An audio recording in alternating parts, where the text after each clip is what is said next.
Ganda mo. Sexy.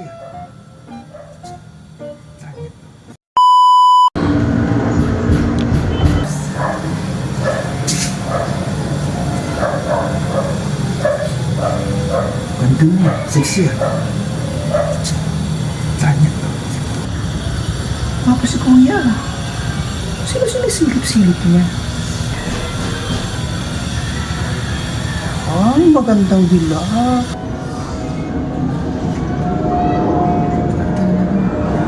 Ay, Kuya.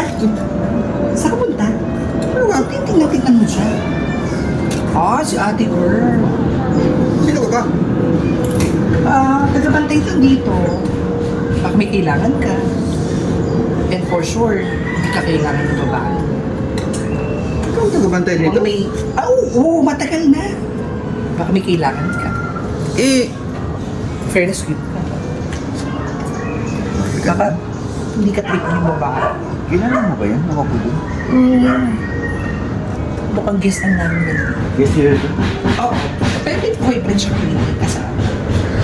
For sure, hindi ka. Sorry.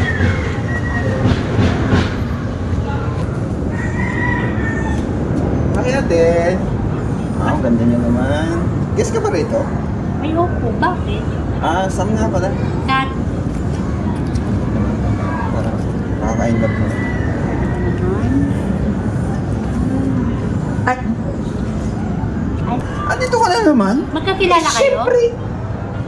Hindi, ngayon ko na siya nakita. Ako Alam yung mo- tagabantay dito. Alam mo, ikaw, nag-i-illusion ka lagi, ano? Kanina mo pa Sure naman, napapansin ko lang. Ilusyon ka ba? Di ba pwedeng umiikot-ikot lang ako dito at binabantayan yung ibang guest, baka kasi may mangyayaring hindi maganda. Panira ka talaga sa gwapo mundo, yung kasama mo kanina. ate. Ha? Wala akong kasama kanina. Alam mo, kung ako sa'yo, kuya, huwag na ito nililigawan or pinupormahan mo. Kasi parang red flag sa akin. Ay, Totoo ba yan? wala akong kasama. Sino ka ba? Pero mas bagay kayo na kasama mo, te. Wala akong kasama. Puro babae kasama ko. Hello. Sige, sabi mo. Yes na. Ano ba yun? Siguro, may gusto yun sa'yo. Parang hindi. Parang sa'yo.